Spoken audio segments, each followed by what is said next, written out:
Hello class, as promised I wanted to supply you with a video instruction of your group PowerPoint presentation.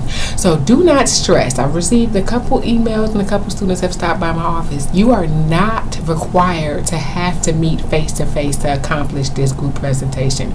This is why I created the group discussion board. To access your group discussion board, if you look all the way over to the left, the very last tab says Tools. Underneath there you will see a tab that says Group. Inside there is your group discussion board. If you notice the current modules assignments are all centered around your group discussion board. So you are required to have posted in your group discussion board, to have assigned duties, selected your topics, as well as your rough draft is due for this module. So you have the 3 chapters for this module that you're reading, but you do not have a discussion board or quiz on those respective chapters. You are primarily focusing on your group presentation. With that being said, it is open until December 5th. Now, I've had a couple students contact me where they're trying to go ahead and get started and move forth with their groups. However, some have not come on board to contribute yet, and those individuals who may not have contributed yet may say, well, we have until December 5th. I'm not late. So I would encourage you to go ahead and assign the task. If someone is not communicating, assign that task to the student. CC me on any email correspondence when you're reaching out to your classmates. If you have not heard from a student, CC me on those classmates, because one reason that we had the delay in me assigning the groups is because I was cleaning house or withdrawing students who were not actively participating in the class. So to date, we should have all active participating students in our class. I do understand that some students may not be responding as yet for their assignment, and again, it may just be they may just look at it like, well, I may come on after Thanksgiving break. But just make sure that outside of the group discussion board, if you're posting and you have a group member that's not participating, send that group member an email and CC me on the email so I can see and I can have record of attempted communications as well.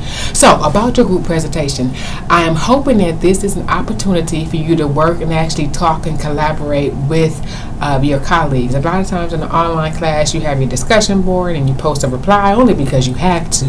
You get your quiz and then you go off about. But we never really have that opportunity to talk to one another and really engage with one another. So I'm hoping this project will present you with that opportunity. I have done this before in the past. We don't have any major problems. The example that I supplied is actually an example from last year's online class, so that was conducted by students online. A couple things I want to go over. Your ethical systems that you are selecting are to come from your book.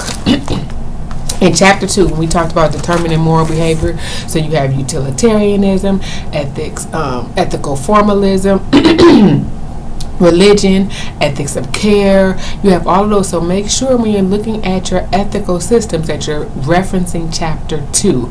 Now, you are more than welcome and you have to use additional resources, but make sure when you're supplying that foundation that you're using the ethical systems we discussed in this class. Things that I'm looking for when you're actually creating your presentation. When I say supply a framework or your ethical system, do not write verbatim what the textbook is saying. For example, utilitarianism, the greatest good for the greatest number. Okay, that's good, but then explain that to me. What else is utilitarian looked at? You have act utilitarianism or rule utilitarianism. What are the difference with that? What you need to make sure is that whatever ethical issue you're selecting in your ethical system, it needs to support it according to those ethical rules. So for example, if it's a deontological or teleological, one that looks at the action or one looks at the intent, you need to make sure if you're saying that for example, we're pro-abortion, if you're going to use a system, and you may say religion, well, if you look at religion and you outline the ethical framework, depending on what religion you use, it's going to be hard to say that religion would support that based off of that framework, if that's making sense. Excuse me. So I'm sorry, I'm keep clearing my voice. So one thing that's critical, and make sure that when you outline your ethical system, that you outline the framework and then go into why, according to this ethical system, it would or would not support the topic at hand. Please make sure that you're looking at that rubric. As you're creating your PowerPoint, go through and make sure you have all of those required points. You're submitting a rough draft and that's where I will review your rough draft and get back to you. You know, you need to make sure you do this, you get that. So make sure that your rough draft it does not have to be your final draft, but just think of it this way: the more you can give to me to review, the more I can give back to you to increase your grade. So I'm not looking to say you have to have the final draft, but try to give me something so I can give you feedback and help you along the process. I'll help you along the way with the process of this. Try to think of some other questions that have come up, mainly about that. No, you're not required to meet. You may correspond via discussion board. You can do a phone conference if you would like. A lot of times, a lot of things can be done right through your group discussion board. If you've noticed, you have a file exchange there where people can see if you've assigned this person this responsibility. You can do a file exchange in your group where everyone's able to look at it, make corrections, send it back. Only one person will submit the assignment, but you need to make sure on the title page everyone's name is on there. So there will be a link, but only one person will submit that project, and this will be a group effort, a group grade. Now, if you have someone in your group that is not holding their weight, please reach out to me. Do not worry about snitching or whatever that is. You need to communicate with me, because if not, I am not aware. I don't know. So if you're assigning something, and if someone's turning something in, you're like, this is not what she's asking for, and don't just go ahead and do it. Send that person an email. Well, maybe you need to look at this. Maybe you don't take it on like, I need to just fix this. Because no, communicate this. Use this as a learning opportunity to learn from one another, because one person just may not understand what I'm asking for or what you're saying. So maybe pick up the phone and say, hey, good job, but you may want to do this. So I want to caution you on not taking the burden on yourself, not thinking like I have to do all this myself to make sure that I get an A. It's not about that. I'm really looking for you to work together on this initiative.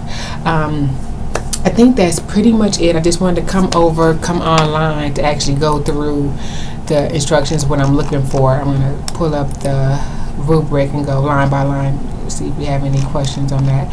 Now, obviously, the attire, that's because I use the same rubric for my group face-to-face. That's going to be like give me, okay, everyone is going to be presentable, I'm assuming, right? So do not worry about that one. Preparation of evidence, at least 2 ethical systems, 1 supporting and opposing. So very important to make sure in your presentation you have 1 supporting the topic as well as 1 opposing.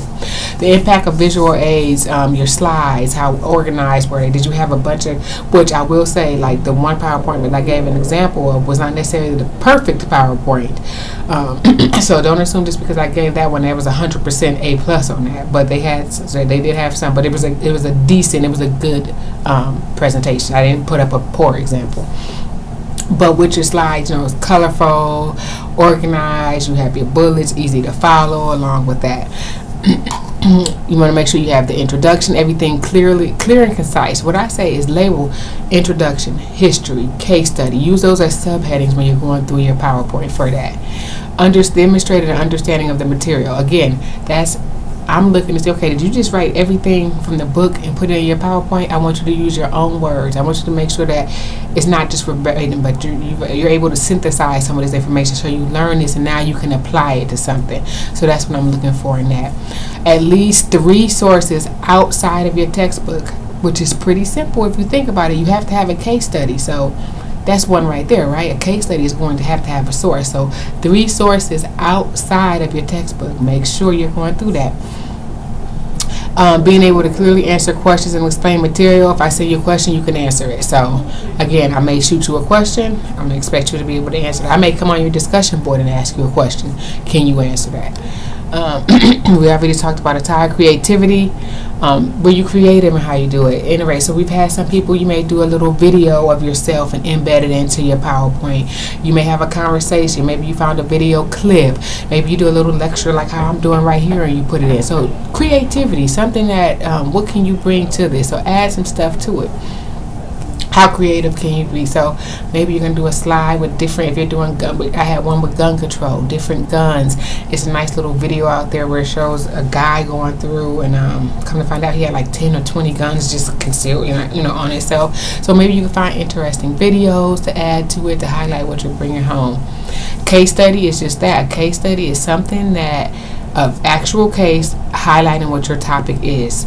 So if you're talking about gun control, you have legal case precedents that you can pull in for that.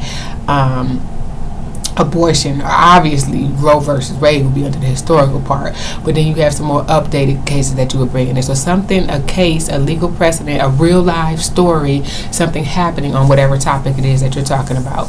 And then the group interaction and participation among themselves.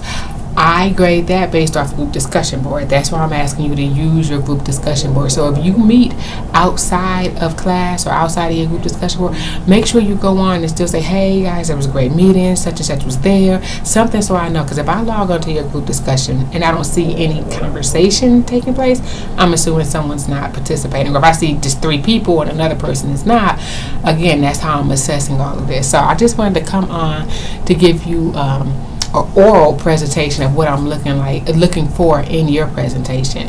So if you still have questions or concerns or you don't understand something with your presentation, please feel free to shoot me an email or stop by my office. I'm here if you need questions or need me to go over something in detail. And I'm hoping that this is a fun activity. It's not stressful for you. You're working together. Everyone picks up their share and participates, and at the end, the time you will be relieved is during finals week, when you're like, okay, I don't have a final exam in this class, my final project is complete.